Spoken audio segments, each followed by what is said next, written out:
Neshama, la parole semble essentielle dans le judaïsme. Mais n'y a-t-il pas plusieurs termes pour exprimer cette notion dans la Bible? Quelle est la différence entre ces différents mots?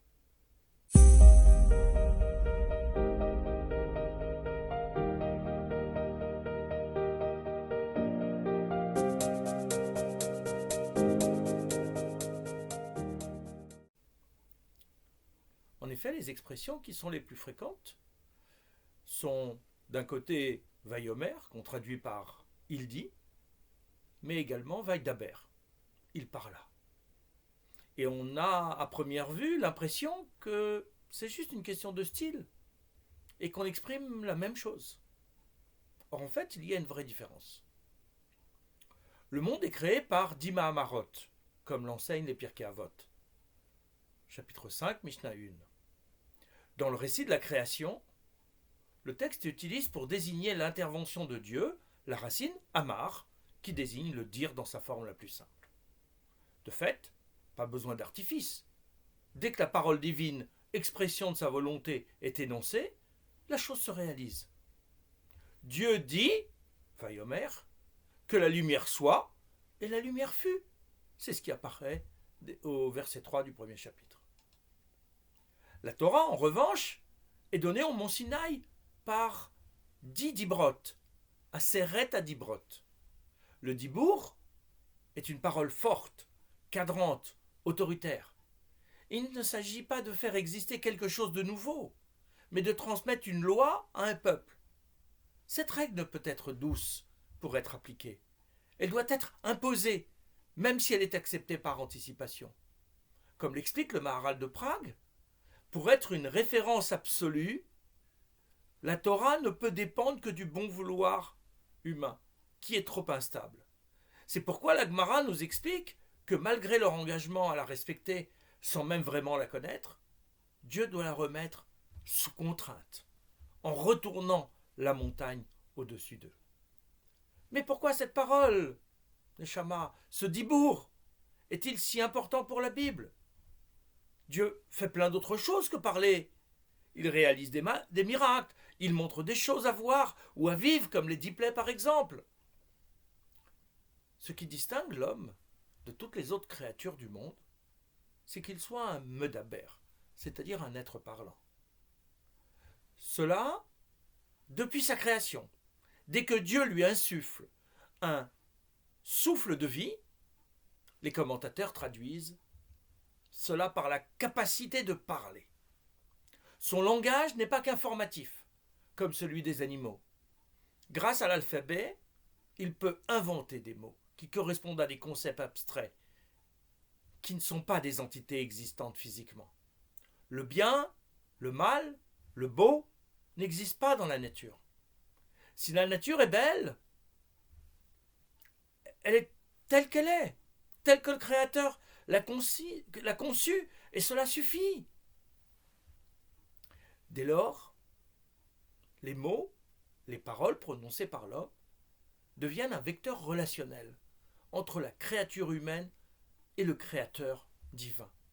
L'homme utilise son corps, sa bouche, sa gorge, ses cordes vocales, non seulement pour exprimer un son, mais aussi pour faire naître un concept abstrait qu'il peut utiliser à la fois dans ses relations avec les autres hommes, mais également avec Dieu.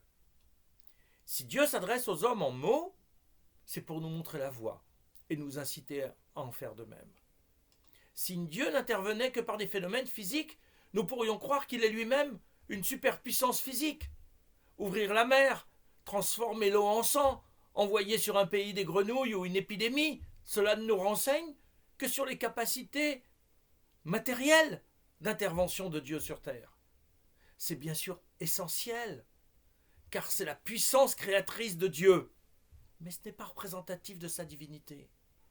Si en se présentant au Sinaï, il commence par évoquer son intervention en Égypte, en tant que libérateur du peuple hébreu, c'est pour nous amorcer la relation sur un vécu partagé.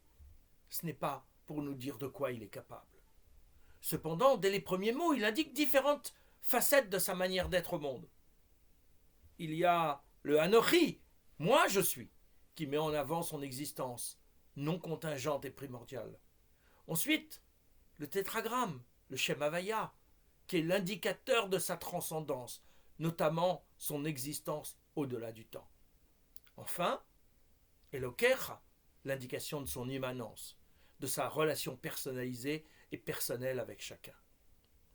Pour tout ceci et les 9 autres paroles fondatrices qui vont suivre, Dieu utilise pour se faire comprendre des hommes des mots avec le même alphabet qu'eux.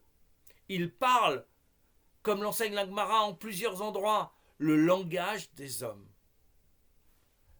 La même capacité langagière va servir à l'homme pour sa vie sociale et pour sa vie religieuse, pour s'adresser au Créateur ou pour écouter son message.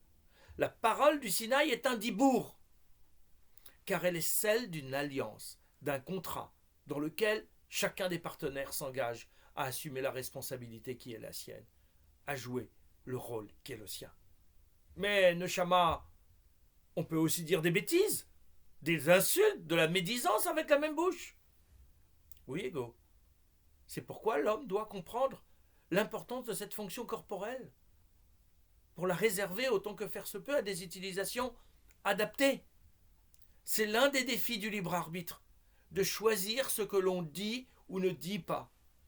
La parole inutile ou déplacée peut en effet pervertir même la bonne parole ou la rendre inefficace. Nous devons choisir notre vocabulaire et les idées que l'on exprime. Certaines vont nous rabaisser, d'autres nous élever. Comment prier avec la même bouche qui vient à l'instant de servir pour insulter quelqu'un? Comment exprimer des louanges avec une bouche habituée à la vulgarité? Il nous faut, comme dans chaque chose, rechercher la cohérence et l'harmonie dans notre vie pour nous élever en humanité et en spiritualité. Neshama, si la parole est si importante, comment comprendre que Moshe Rabbeinu, le plus grand des prophètes, est justement un défaut d'élocution? Tout d'abord, si Moshe avait été un beau parleur, on aurait pu penser que c'était en fait un manipulateur des Hébreux, un tribun capable de galvaniser les foules pour n'importe quelle cause. Et de fait, ce serait une sorte de gourou dont on a du mal à vérifier l'authenticité du message. Mais surtout, ce qu'il faut comprendre, c'est que ce défaut de langue est en fait le signe de sa grandeur. D'ailleurs, le Maharal de Prague, donc Vorot Hashem, chapitre 28, a formulé à sa manière ta question, Ego. Comment pouvait-il se faire qu'il n'eût pas la parole aisée, ce qui pourtant est considéré comme faisant partie de la perfection? Pour le comprendre, reprenons la lecture du verset que nous évoquions au début de ce dialogue. L'Éternel insuffla dans ses narines un souffle de vie et l'homme devint une personne vivante. Chapitre 2, verset 7. Au moment de la naissance, c'est par l'accès à la parole que l'union de l'âme et du corps se réalise. Même si pour le bébé, cela va prendre plusieurs mois, voire plusieurs années, pour qu'il puisse s'exprimer clairement et de manière structurée, dès le départ, il a en lui ce potentiel. Il a les organes pour parler, il a le cerveau pour exprimer des idées. Dès lors, la parole dans l'homme est l'espace de rencontre entre l'âme et le corps. Pour Moshe Rabbeinu, comme l'explique le Maharal, l'âme était très élevée spirituellement. Et le décalage avec son corps, qui comme tous les corps était au tout début de son apprentissage de la vie sur terre, a provoqué une inadéquation entre les deux. L'âme de Moshe Rabbeinu, du fait de son élévation particulière et exceptionnelle, n'avait aucune connexion avec le monde matériel. Tout en étant investie dans un corps, elle était séparée de celui-ci. Et le vecteur entre le matériel et le spirituel ne pouvait fonctionner de manière optimale. C'est cette nature très particulière qui lui permet ensuite de parler face à face avec Dieu, contrairement aux autres prophètes qui n'étaient pas en mesure d'atteindre ce niveau d'élévation, comme l'explique clairement Maïmonide dans les Hilchot Yesodei HaTorah, chapitre 7.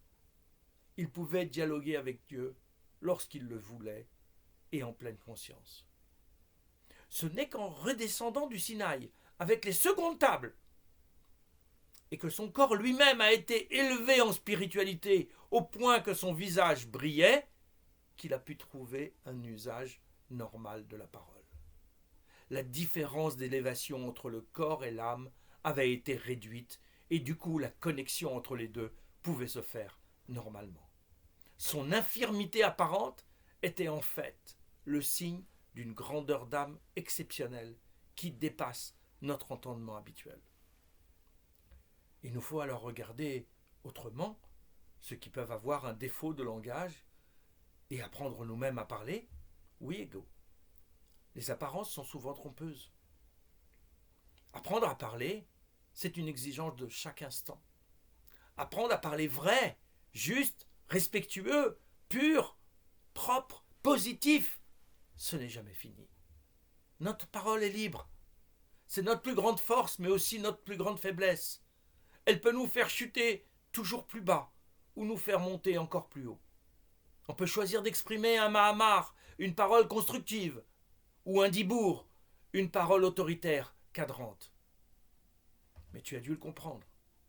Cette parole n'agit pas que sur notre âme, mais également sur notre corps. Car nous avons besoin de lui pour exprimer nos idées, nos pensées en mots. Ce sont ceux-ci qui vont nous définir pour nous structurer. L'homme s'identifie aux paroles qu'il prononce. Elles ne sont pas neutres. Dans la Gemara, on voit ainsi, à plusieurs reprises, comment des choix d'individus sont opérés en fonction des paroles qu'ils ont prononcées dans la vie courante. C'est pourquoi le dibour est si essentiel dans la vie juive.